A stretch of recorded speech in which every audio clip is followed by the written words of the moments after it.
The invitation arrived on a rainy Thursday. Ivory cardstock embossed with deep navy ink. It announced the Whitmore family's annual reunion, this time in Boston. I turned it over in my hands, remembering the dismissive glances and tight-lipped smiles from years past. My name is Calla Whitmore, though in the business world you'd know me as Calla Monroe. 17 years ago, I was the disappointment, the dreamer who declined a position at Whitmore Global to study event management in Chicago. The reckless one with no future. My phone lit up. It was my cousin Elise. I picked up. "Calla," she trilled, falsely cheerful. "Did you get the invite?" "I did." "Well, just a heads up. This year's gathering is extremely upscale. The Fairmont Pavilion is, very exclusive. You get it, right?" I looked across New York City's skyline from the executive suite of Monroe Luxe Events. I had to bite back a laugh. The Fairmont? My flagship property. But the Whitmores didn't have a clue. "Are you suggesting I won't belong, Elise?" "Oh, don't be dramatic," she chirped. "It's just high-profile guests. Senators, tech moguls, maybe a royal. Image is everything." Translation, they didn't want the old failure ruining their show. "And who chose the venue?" "Me," she said smugly. "Dad said I have an eye for prestige. The Fairmont's the crown jewel of Boston. Took some serious strings to pull it off." I smirked. Those strings were emails through our VIP client portal, personally approved by me at a 50% markup. "Sounds like hard work," I said smoothly. "Oh, you have no idea," she gushed. "The owner, C. Monroe, is famously private, but their staff bent over backward once they heard it was the Whitmores." Of course they were. I had instructed the staff to roll out the red carpet.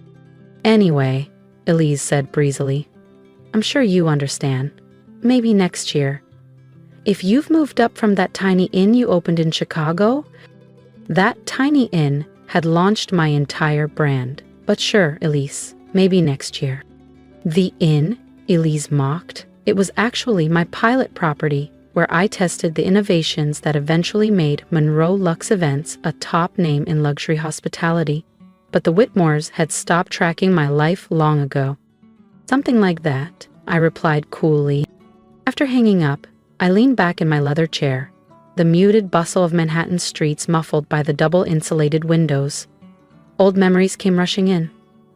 17 years ago, I graduated from Northwestern with a degree in event management, filled with ambition and exactly zero family support. "You're planning parties for a living," my father had barked. "No Whitmore caters to anyone." But I did. I planned, served, hauled, coordinated. I didn't just want to host events, I wanted to redefine them. And to do that, I needed to master every aspect from the ground up. Within 4 years, I opened my first venue, the Willow House. It sold out months in advance. Now, at 34, I own 18 premier venues and resorts across 6 countries. The Fairmont Pavilion, the chosen site for the reunion, was my masterpiece. A blend of historic Boston architecture and cutting-edge design, it had won Venue of the Year twice. And yet, somehow, my family thought it was too prestigious for me. My phone buzzed again. It was Noah, my assistant. "Contract for Whitmore reunion ready. Need your final approval. Want me to bring it up?"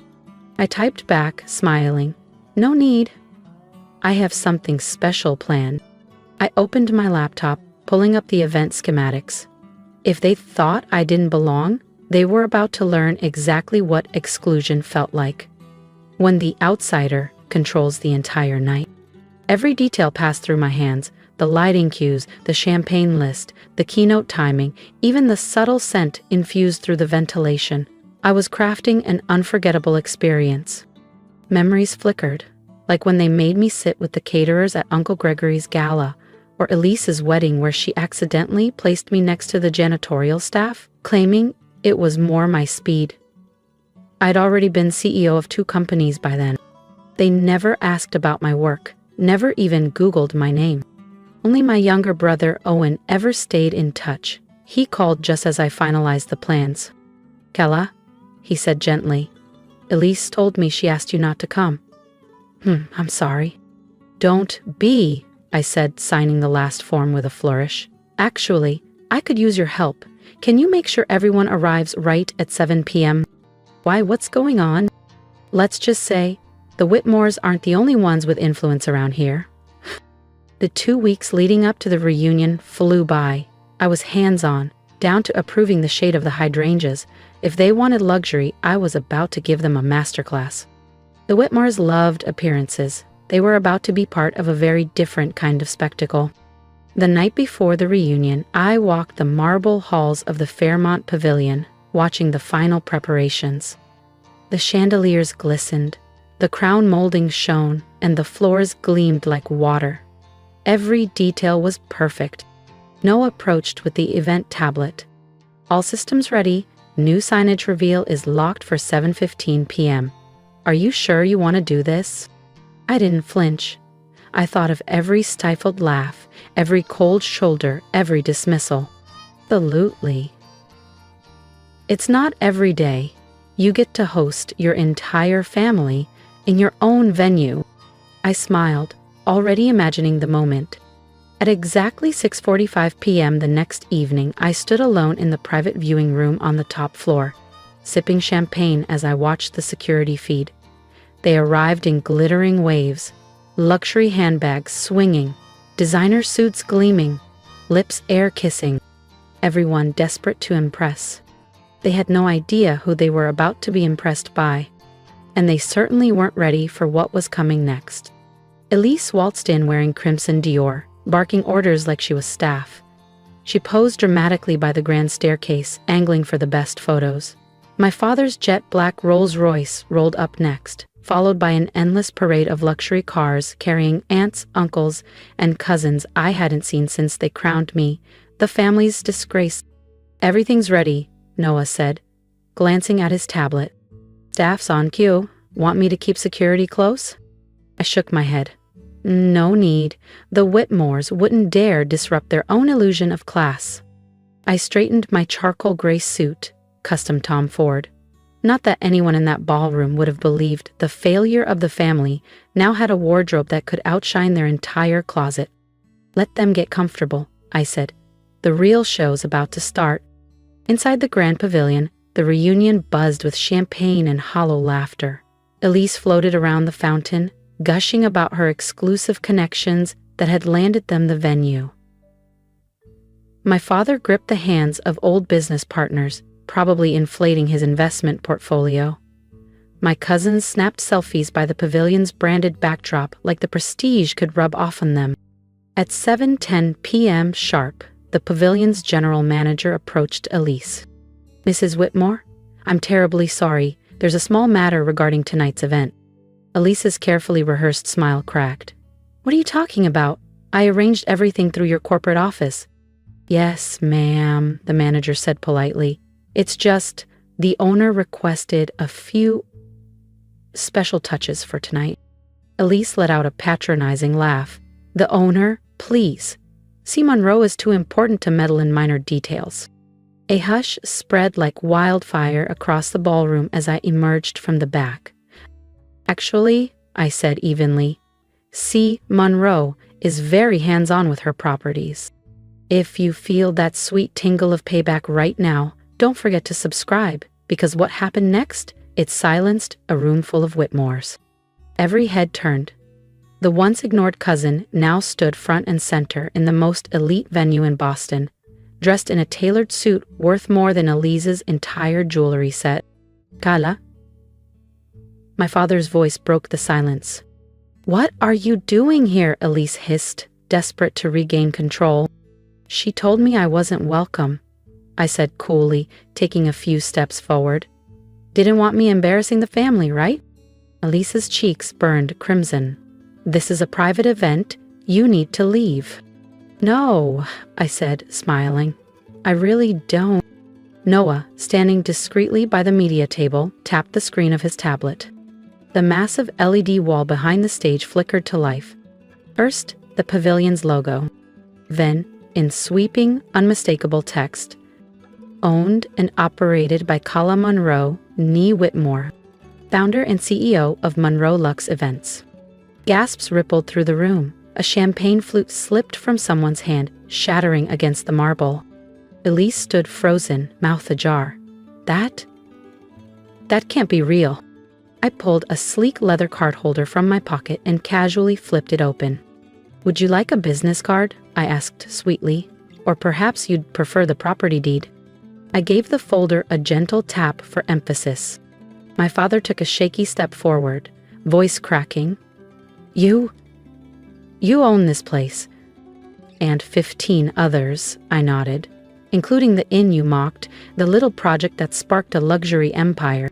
Old wounds flashed in my mind, being sidelined, snubbed, laughed at behind closed doors. But tonight wasn't about bitterness, it was about closure. All these years, I said quietly, my voice carrying through the stunned silence. You were too busy looking down on me to notice what I was building. I locked eyes with Elise. And the modest inn you joked about? That was my prototype, my testing ground, the foundation of an empire you're now standing in. Noah stepped forward, placing elegant navy folders into the hands of key family members. These, he announced, contain a welcome letter from Miss Monroe and tonight's detailed invoice. Inside, each folder contained the truth. A company profile of Monroe Lux Events, press clippings, awards, and a polite but steep invoice for the entire evening, billed at the prestige client rate. Elise's hands trembled as she opened hers. I smiled, serene. This was my legacy, and they had just walked straight into it. Elise snatched her folder, flipping through it with trembling hands. Her eyes widened. This rate, this is above market. About 50% above, I confirmed lightly. A family surcharge. Consider it. Overdue interest. From the back of the room, Owen let out a low laugh. A few others followed, hesitant at first, then more freely as the tension cracked like ice underfoot. My father's mouth flattened into a grim line. Why didn't you ever tell us? I met his gaze evenly. Would you have listened? He said nothing. None of them did. But in that stretch of silence, I heard every unspoken regret. 17 years ago, I said clearly, you told me no daughter of yours would ever wait tables, clean rooms, or serve people like a servant. I smiled, letting the pause draw out. Well, you were half right. Another B. I don't serve tables, I own them. Across the ballroom, every digital panel lit up at once, sweeping images from Monroe Lux's properties around the world. The shimmering coastline villas in the Maldives, the sleek glass towers in Singapore, the candlelit banquet halls of Paris, our newest 5-star oasis opening in Tokyo, its rooftop gardens glowing against the cityscape. For tonight's event, I added smoothly, your reservations haven't been canceled. You're welcome to stay.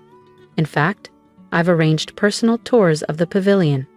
I think it's time you all saw what a career in customer service actually looks like. Elise took a shaky step toward me, her glossed facade slipping. Gala, we didn't mean. I lifted a hand, cutting her off gently but firmly. Yes, you did. Every cold shoulder, every backhanded comment, every time you made sure I knew I wasn't one of you. I turned, addressing the entire room now, my voice steady and strong. But while you were busy guarding appearances, I was busy building a future. Welcome to the pavilion. There was a low murmur. Some faces looked guilty, some embarrassed. A few, a very few, almost proud. My staff will escort you to your upgraded suites, I continued, smiling. Although, Elise, I said with a slight tilt of my head, due to some unexpected VIP arrivals, your room had to be reassigned to one of our cozy standard queen rooms. The same room Tia she once sneered at when mocking my work in hotels. Her cheeks burned crimson. Slowly, the family filtered out, following uniformed concierges toward the elevators. Some whispered, some avoided eye contact altogether. Only my father lingered. I was wrong, he said, his voice gruff and low. About you, about everything. I studied him. the once imposing figure now seeming strangely small under the grand chandeliers. "Yes," I said softly. "You were." He hesitated. "Is there any way to fix it?" I let the moment stretch before answering. "Well," I said lightly, "the best thing about owning 18 venues is I have plenty of presidential suites. Take your pick, stay a while, think about it." And a faint, rueful smile tugged at his mouth. "You always were tougher than the rest of us." "No," I replied. "I just worked harder. I started at the bottom when none of you would even look down." Later that night, after the last tour ended and the last glass was cleared away, I stood in the penthouse suite overlooking Boston Harbor. Noah entered quietly, a folder in hand. "Final numbers for tonight," he said, "and your family seems a little less smug." I laughed, feeling a lightness in my chest I hadn't known I was carrying. "Amazing what a little humility and a downgrade to a city view room can do," I said, flipping open the file. He hesitated. "Are you going to tell them?" "About Tokyo," I smiled. "Or Paris, or the private equity deal closing next month." I looked at the stack of contracts waiting on my desk, each one bigger than the last. "Not yet," I said, a slow smile spreading across my face. "Let's save a few surprises." If you loved seeing Kala reclaim her power, don't forget to subscribe, because what's coming next will make this reunion look like a dress rehearsal. I leaned against the glass wall, gazing out over the glittering city lights. Success, I realized, was never about vengeance. It was about building a life so solid, so beautiful, that no one's approval could ever make or break it. The best kind of victory was simply living it. It was never about proving them wrong. It was about proving myself right. And sometimes, the sweetest kind of revenge isn't cold at all. It's warm, elegant, served with a rooftop breakfast and a view that leaves you speechless. My phone buzzed. "Elise, can we talk tomorrow, please?" I smiled, typing back a single line. "Lars, your breakfast reservation is at 9 a.m. I own that restaurant too." There was power in simplicity, not just in the wealth, the buildings, or the accolades, but in finally being seen for who I truly was. Not the help, not the black sheep, not the Whitmore embarrassment, but Calla Monroe, the woman who built a legacy, the woman who wasn't invited to the reunion because she was already hosting it. As I looked out at the sparkling lights of Boston and the pavilion's glowing signage below, a deep, quiet peace filled my chest. Tomorrow would turn another page in the Whitmore story, but this time, it wouldn't be about privilege or appearances. It would be about grit, about growth, about building something real. Because in the end, the best venues don't just offer a ballroom or a room key. They create something unforgettable. And tonight, I made sure my family would remember. If you've stayed with me through this story, thank you. I'd love to hear your thoughts. Drop a comment below. What would you have done in my place? Stayed silent? Spoken up sooner? Or taken a different path entirely? I read every message. Your voice matters. And if even a spark of my journey inspired you, hit that subscribe button. There's so much more to come. More revelations, more lessons, more wins earned the hard way. Because this wasn't just about a family reunion. It was about reclaiming the place that was always mine. Here's the truth I've learned. Sometimes the world won't notice you until you build something so powerful they can't ignore it. And that's okay. Let them doubt, let them laugh, let them exclude you. Use it, every slight, every silence, as fuel. You don't need revenge. You need results. And when your day comes, when they step into a room you built, smile. Not because you beat them, but because you never needed their approval to shine. Keep building, keep dreaming, and when you rise, I'll be here cheering you on from the top.